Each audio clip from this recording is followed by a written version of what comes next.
Mark P. Otten back with you.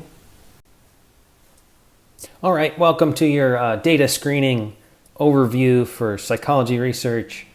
This is my data screening guy. He's putting up the screen. He's getting ready to screen his data. He's ready to go. Okay, so this is something that is often overlooked. In fact, when I have taught Introduction to Psychology Research Statistics in the past, I have skipped this lesson for my undergrad students.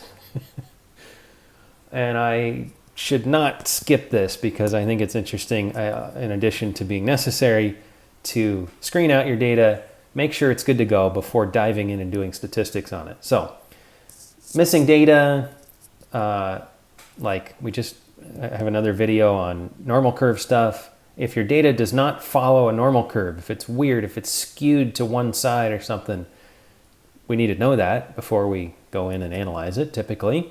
If there are outliers, crazy values that pull the data up or down, that might cause some skewness and diversion from normality, things like that. And then variance too, like, comes in here. So let's look at it. First, some words of wisdom from the experts, the former CSUN professors here, Barbara Tabachnik and Linda Fidel, who have a textbook that has been used a ton over the years. They thus have become authorities on this kind of thing. So from their multivariate statistics book, they say if 5% or less of your data is missing, essentially don't worry about it. You can delete those people from your data set. It's not a big problem. But if there's more than 5% missing, then we need to talk about it. So, this is real life. Sometimes you have a survey or something in psychology research you put out there. Some people skip items. Some people miss the survey altogether. So what do we do with those people? Do we just kick them out of the data? Well, there's some strategy here. And so the first step is calculating 5%. So if you have 100 people in your data set and 5 or let's say less than 5% people have missing data, no worries. You still have 97 others or whatever it is. Don't worry about it. But if you have 25 or 30 or whatever, something more than 5 of those 100 people, then we need to figure things out. And we need to figure out if stuff is missing randomly. So there's a test for this. And long story short, you can run it in SPSS and get one number that will tell you if your data is missing randomly or not. So if there's less than 5% missing, don't worry about it. If there's more than 5% missing, but it's missing randomly, also don't worry about it. So there's a couple steps there. If more than 5% is missing and it's not random, it's related to something. For example, all of the people under 25 years old in your sample are missing this particular value. Well, then it's related to age. For some reason, all the young people are not filling out that survey item, something like that. That would mean that the data is not missing randomly, and we got to go in and figure it out. Luckily, SPSS will give you that number, and it's a p-value. If the p-value is less than 0.05, the data is not missing completely at random in this case. And Dr. Rod Little from Michigan says, hey, you should probably figure out why. So that's the only scenario where you should really try to go in and figure out why, if it's more than 5% and if it's not missing randomly. Okay, so what do we do in that case? Well, list-wise deletion is just getting rid of somebody completely from your data. It's good if you have lots of data. Less than 5% missing, just do this, it's fine. Prior knowledge, you should always consult. You should always try to figure out what happened, even before you list-wise delete, or if you only have a few missing values in a large data set. You can still go in and try to figure out what happened. And if, let's say, you were with the person when they were filling out the survey and they verbally said their answer and then you coded it wrong when you were writing it into or typing it into SPSS, then you can fill that value in later if you figure that out. That's an example of something that makes sense from a well-educated guess of what should have happened, or just knowledge, hey, that should have happened. So that's what the data was. So always try to figure out what happened first. A lot of times that takes care of it. But if there's no way to know, then you can look at mean substitution and some of these fancier procedures that I won't really talk about. But there's some fancy ways to do it where you can, let's say you have 10 items on a survey and one of the 10 is missing for a person, but the other 9 are all there. You can take a mean of those 9 and plug in the missing value based on that mean. That's logical. Not ideal, but it's logical.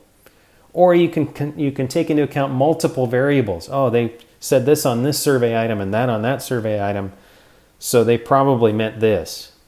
Well, there's an expectation maximization procedure that lets the computer kind of make a guess for you on that. I don't love it because it's like making stuff up. It's plugging in data that isn't there, but there's a pattern to it, and we could talk more about that if you want.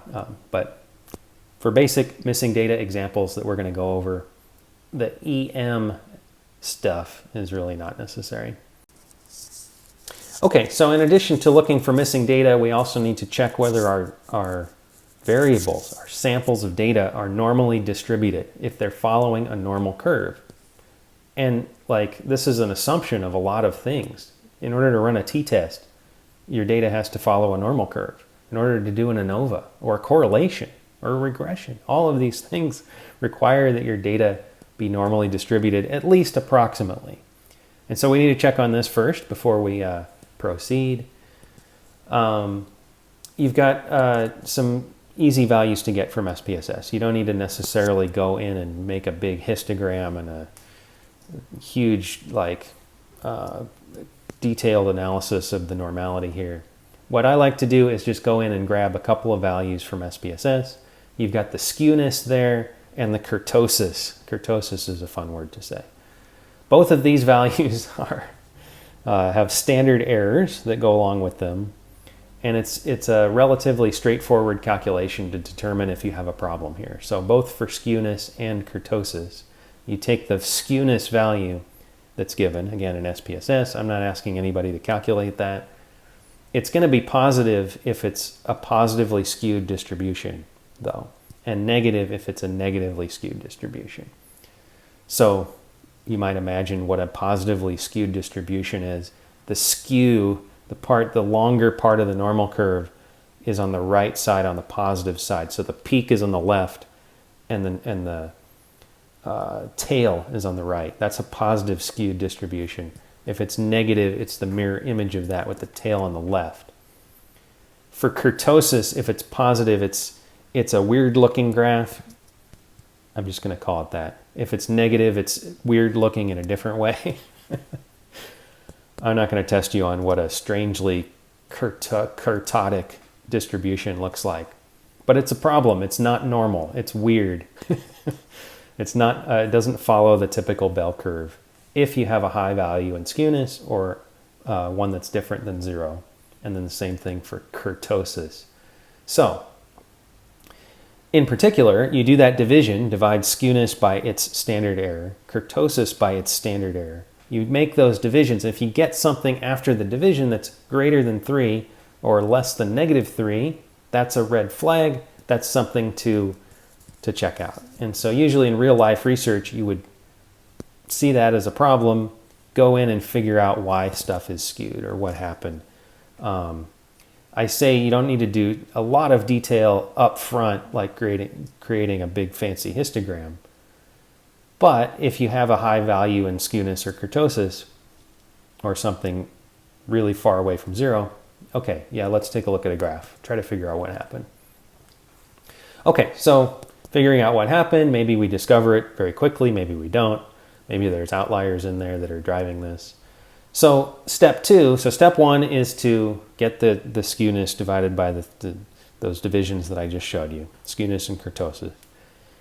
Then you might do an outlier check after that. Don't do the outlier check first. You don't need to, because if it's not skewed or weirdly kurtosis high value, outliers, don't worry about it. They're not causing problems. But if you have one of those high values, then you go and check for outliers, and there's another rule of thumb here to determine if an outlier is indeed technically an outlier here.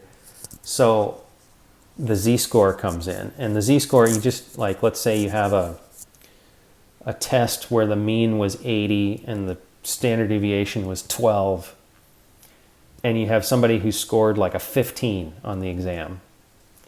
It sounds like an error, like maybe you forgot to grade part of their exam or something. But if they had a 15 out of 100, that's an outlier. That's probably causing problems for your data to be normal, whatever. Your skewness is probably really negative. So you would calculate a z-score then for that 15, that person, and then go from there. And like if it's less than negative 3.29, that's the criteria.